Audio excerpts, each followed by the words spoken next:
नमस्कार दोस्तों, स्वागत है आपका हमारे चैनल पर।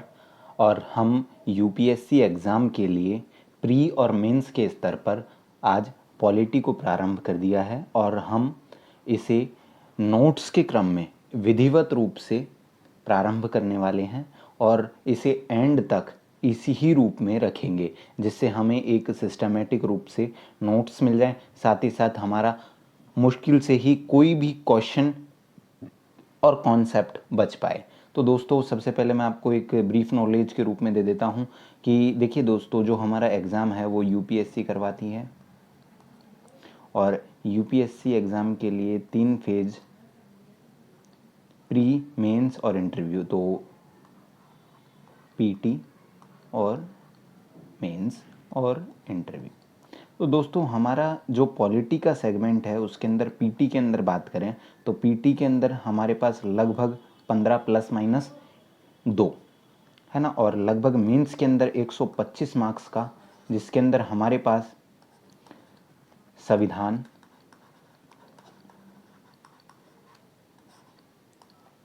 फिर उसके बाद राज्य व्यवस्था, फिर हमारे पास शासन, गवर्नेंस, फिर इसके बाद हमारे पास है सामाजिक न्याय,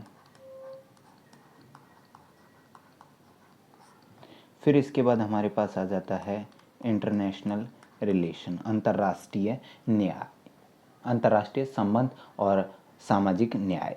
अब बात करें हम कि इसके अंदर सबसे महत्वपूर्ण, अब हमने पहले एक सबसे महत्वपूर्ण एक बात कर लेते हैं कि संविधान किसे कहते हैं। पहले मैं आपको जो स्लाइड पर लिखा है वो पढ़कर बता देता हूँ।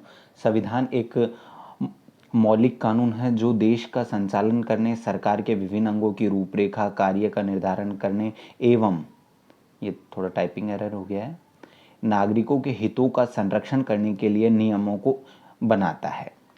प्रत्येक स्वतंत्र देश प्रत्येक स्वतंत्र देश का अपना एक संविधान होता है जो सरकार के अंग, विधानमंडल, लेजिस्लेचर, न्यायतंत्र, जुडिशरी और कार्यपालिका, एग्जीक्यूटिव के गठन और उनके कार्य तथा उनकी शक्तियों का विभाजन करता है तथा शक्तियों के पृथक्करण के माध्यम से कि कौन सा अंग कौन सी शक्तियां होंगे तथा उसकी सीमा क्या होगी, यह भी निर्धारण करता है। तो दोस्तों, हम संविधान की एक ब्रीफ नॉलेज के रूप में समझते हैं। देखिए दोस्तों, संविधान, इसे अंग्रेजी में कॉन्स्टिट्यूशन कहते हैं और कॉन्स्टिट्यूशन शब्द लैटिन भाषा के शब्द से, कॉन्स्टिट्यूशन संविधान नहीं, कॉन्स्टिट्यूशन लैटिन भाषा के शब्द से निकला है जिसका अर्थ है महत्वपूर्ण विधि, महत्वपूर्ण विधि। अब बात करें संविधान की, तो संविधान लिखित और अलिखित दोनों रूप में हो सकता है, एक तो रिटन और एक, देखिए दोस्तों, एक अलिखित और लिखित। लिखित का मतलब होता है कि किसी भी एक निश्चित संस्था ने एक निश्चित समय के अंदर पूरा संविधान लिख दिया है या उसे एक व्यवस्थित या क्रमबद्ध रूप से दर्शा दिया गया है। और जबकि अलिखित का मतलब ऐसा नहीं है कि संविधान वहाँ लिखा नहीं है, बल्कि ऐसा है वहाँ कि विभिन्न परंपराएं और उनकी जो मान्यताएं हैं वो क्रमबद्ध रूप से निर्धारित नहीं है, न ही किसी एक संस्था ने विशेष रूप से नियमों को बनाया है, बल्कि आवश्यकता पड़ने पर समय समय पर कानूनों का निर्माण होता गया और संविधान बनते गए। इसी संबंध में मैं आपको बता देता हूँ, संविधान वह महत्वपूर्ण विधि है जिसके माध्यम से किसी देश के शासन का संचालन होता है। फिर आपको दूसरा पॉइंट याद रखना है कि संविधान ही वह माध्यम है जिसके माध्यम से सरकार तथा जनता के नियम तथा उन्हें किस प्रकार से शासित किया जाएगा यह निर्धारित किया जाता है। साथ ही साथ संविधान द्वारा कार्यपालिका, न्यायपालिका तथा व्यवस्थापिका के संबंधों का निर्धारण भी होता है। तो दोस्तों एक सबसे महत्वपूर्ण कथन मैं आपको कह देता हूँ, हमारे एक संविधानविद के.एम. मुंशी ने कहा है कि संविधान देश की आत्मा है। संविधान देश की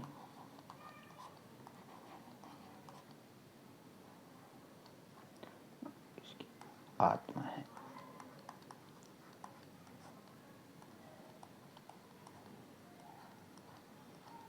तो ये ध्यान रखिएगा दोस्तों आप, सभी किसने कहा है संविधान देश की आत्मा है? के.एम. मुंशी ने। अब इसके बाद हमारे पास संविधान का अर्थ का एक महत्वपूर्ण सेगमेंट पूरा हो चुका है कि हम समझ चुके हैं कि संविधान वास्तव में है क्या। तो अब हम हमारी दूसरी स्लाइड पर चलते हैं और हम संविधान के वर्गीकरण के बारे में व्यवस्थित रूप से अध्ययन करते हैं। तो संविधान के वर्गीकरण की बात करें तो संविधान का वर्गीकरण हम निम्न आधारों पर कर सकते हैं। पहला,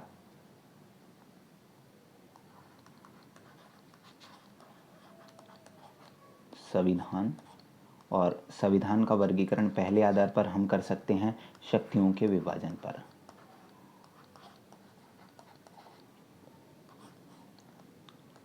शक्तियों के विभाजन पर।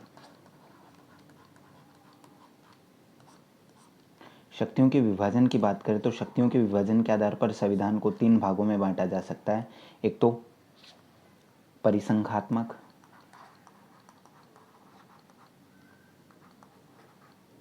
या परिसंघ,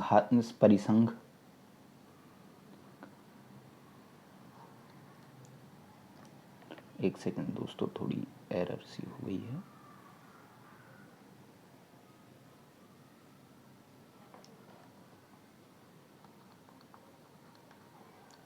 परिसंघात्मक, इसे कहते हैं कॉन्फेडरल, और एक होता है एक संघात्मक।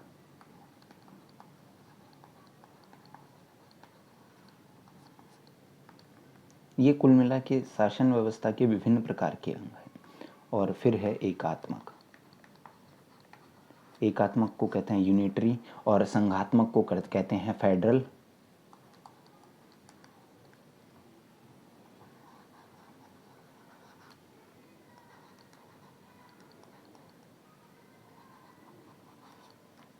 यूनिटरी, और इसे कहते हैं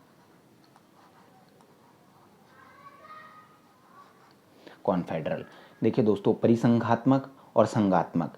संघात्मक का मतलब है कि इसमें राज्यों को अपने से अलग होने का अधिकार नहीं होता है तथा संघ द्वारा ही प्रदत्त शक्तियां पर राज्य अपना शासन संचालित करते हैं। जैसे कि भारत, क्योंकि भारत का संविधान और भारत केंद्र सशक्त केंद्र है, और केंद्र के सशक्त केंद्र के साथ साथ ही एकात्मक और संघात्मक दोनों व्यवस्थाओं के लक्षण तो दिखाई देते हैं, परंतु फिर भी कुछ भिन्नता है।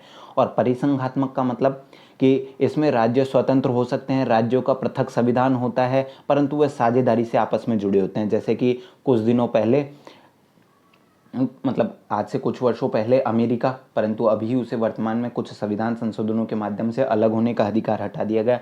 इसी के बाद सोवियत संघ की बात करें तो उन्हें, वो भी परिसंघात्मक संघ का पहले उदाहरण था। अब एकात्मक की बात करें तो एकात्मक का मतलब होता है यूनिटरी। इसके अंदर समस्त शक्तियों को राज्य अपनी समस्त शक्तियों के लिए किस पर निर्भर होता है? केंद्र पर। और संघात्मक व्यवस्था में विकेंद्रीकरण व्यवस्था दिखाई देती है। तो अब हमारी नेक्स्ट स्लाइड पर चलते हैं। तो अब हम कार्यपालिका और विधायिका के संबंधों के आधार पर भी देख लेते हैं एक बार।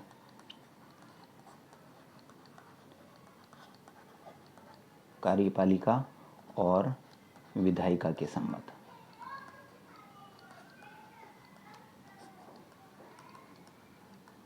संबंधों के आधार पर, ठीक है। तो इसके अंदर हम 2 रूपों में देख सकते हैं। एक तो संसदीय शासन व्यवस्था,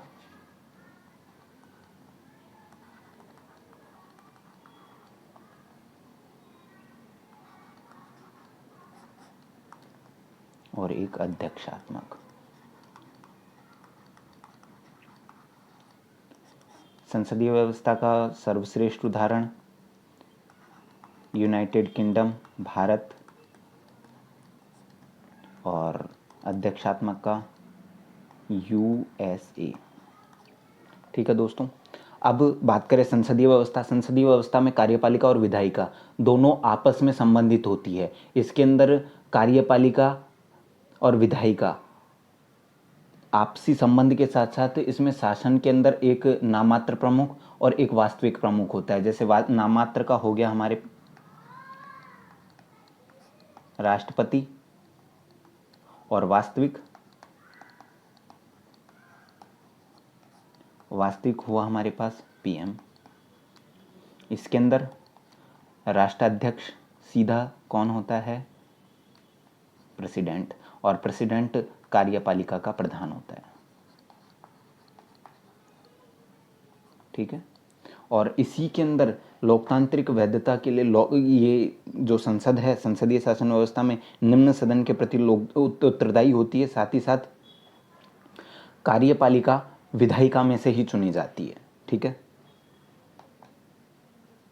अब एक और हम रूप है हमारा जो पढ़ लेते हैं हम, वो है संशोधन प्रणाली के आधार पर।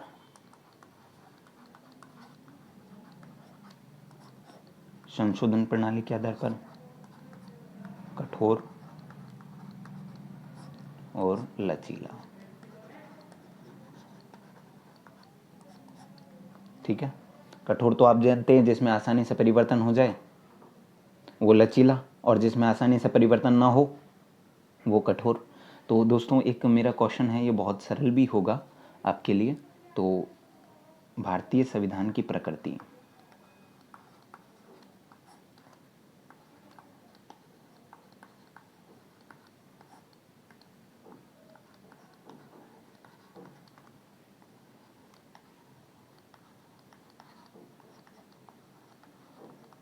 प्रकृति है, और फिर आपके पास एक पहला क्वेश्चन और दूसरा,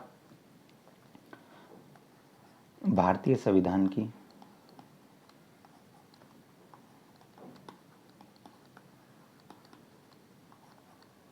विशेषता है।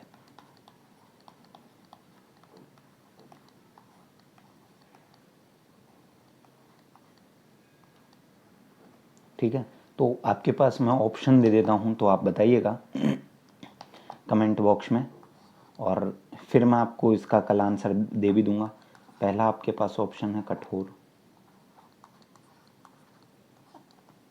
दूसरा ऑप्शन है आपके पास लचीला,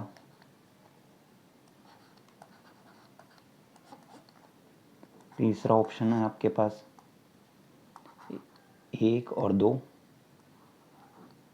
1 नंबर और 2 नंबर दोनों, कि भाई ये तो दोनों मिला जुला रूप है, और फोर्थ ऑप्शन है कि कोई नहीं। ठीक है, तो आप ये कमेंट बॉक्स में बता दीजिएगा। ये बहुत अच्छा क्वेश्चन है। अब हम निर्माण और विकास के आधार पर भी एक देख लेते हैं संविधान का वर्गीकरण।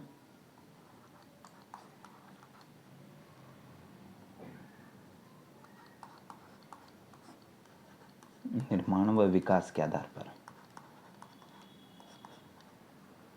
निर्माण व विकास के आधार पर 2 भागों में बांटा जा सकता है। एक तो निर्मित,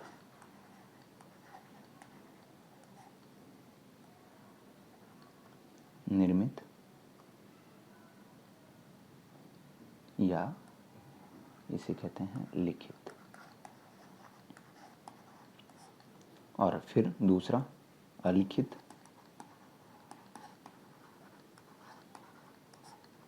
या विकसित।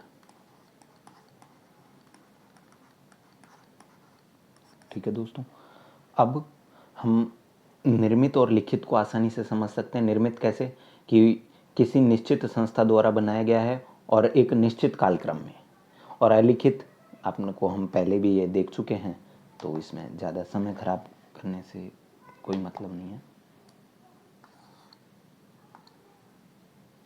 अब हमारे पास एक महत्वपूर्ण सेगमेंट आ जाता है पॉलिटी।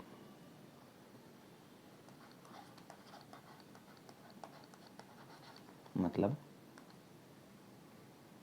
राजव्यवस्था।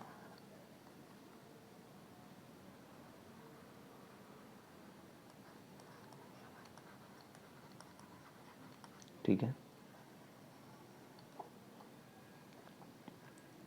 राजव्यवस्था क्या है आपके बारे में सरल शब्दों में बताइए।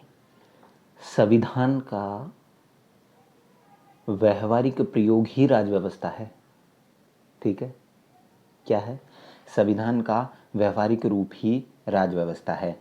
इसके अंतर्गत सरकार और संविधान दोनों का समाज के संदर्भ में अध्ययन किया जाता है। ठीक है, मैं आपको लिख देता हूं।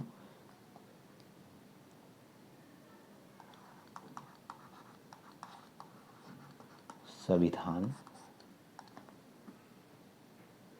है ना, और दूसरी ओर सरकार, सरकार का संबंध, सरकार का अध्ययन व्यवहारिक या प्रयोगात्मक रूप में।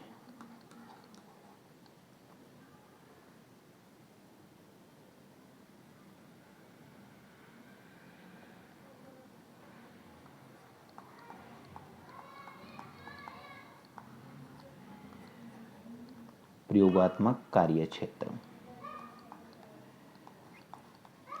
इसके अंदर सरकार के साथ साथ सरकार के जो विभिन्न अंग हैं, जैसे कार्यपालिका, न्यायपालिका, साथ ही साथ अन्य और भी संस्थाएं हैं, इनके नियम, उपनियम तथा इनकी जो विभिन्न प्रकार की व्यवस्थाएं हैं, उसका भी अध्ययन इसी में कर लिया जाता है। तो हमारा 7th स्लाइड पर आ चुके हैं। अब हमारे पास एक महत्वपूर्ण शब्द आ जाता है, संविधानवाद।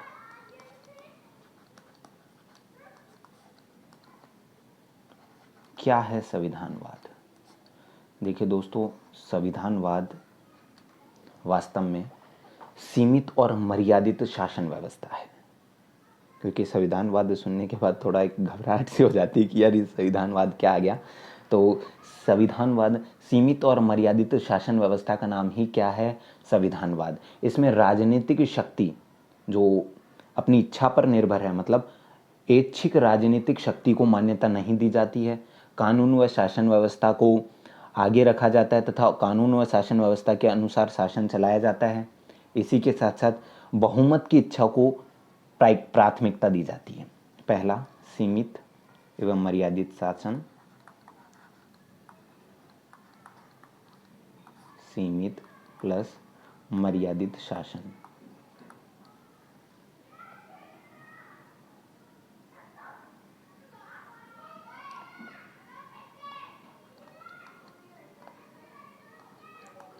सीमित व मर्यादित शासन।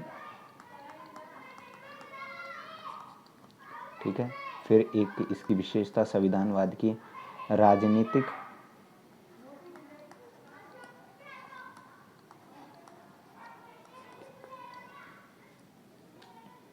इच्छा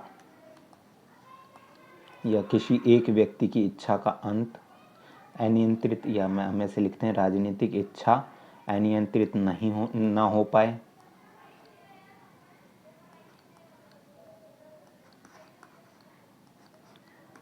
नियंत्रित ना हो पाए। साथ ही साथ व्यक्ति विशेष के अनुसार शासन,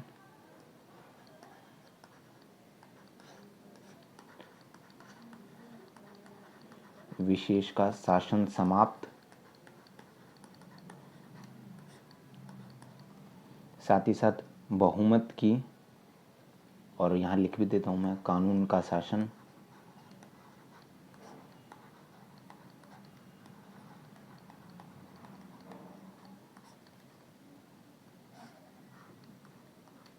और बहुमत की इच्छा।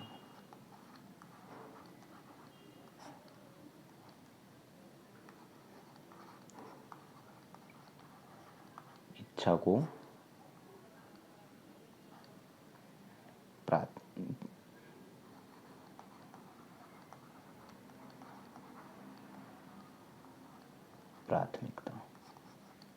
ठीक है दोस्तों, अब ये हमारा एक जो जनरल उदाहरण के रूप में था वो कंप्लीट हो चुका है। और अब हम अगली नेक्स्ट स्लाइड के अंदर संविधान सभा और संविधान सभा के बारे में कुछ महत्वपूर्ण सेगमेंट्स को आज ही पढ़ लेते हैं, या आप कहो तो हम अगली स्लाइड में ना पढ़कर मतलब संविधान सभा के बारे में थोड़ा सा हम ब्रीफ नॉलेज पढ़ लेते हैं कि संविधान सभा के लिए हम क्या पढ़ने वाले हैं।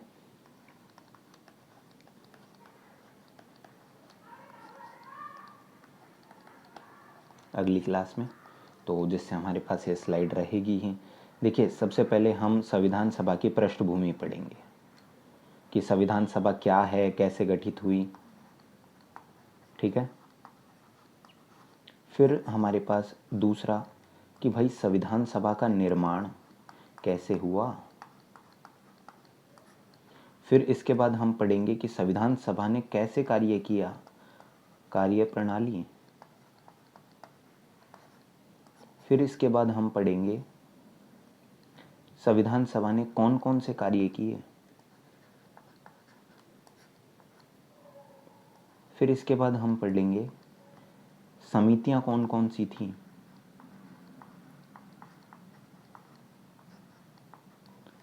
तो और फिर इसके बाद हम पढ़ेंगे संविधान सभा के समक्ष चुनौतियां कौन कौन सी थी। संविधान सभा के समक्ष चुनौतियां, और फिर संविधान सभा ने उनका समाधान कैसे किया।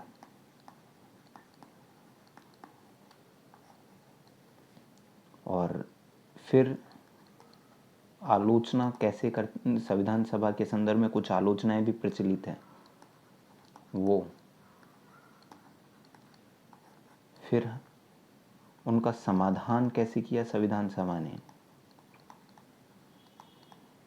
और अंत में हम पढ़ लेंगे कि संविधान सभा का महत्व क्या है। महत्व तो आप समझ ही सकते हैं कि आज इतने बड़े देश का संविधान पूर्णतः अपने कार्यों पर 100% खरा उतरा है।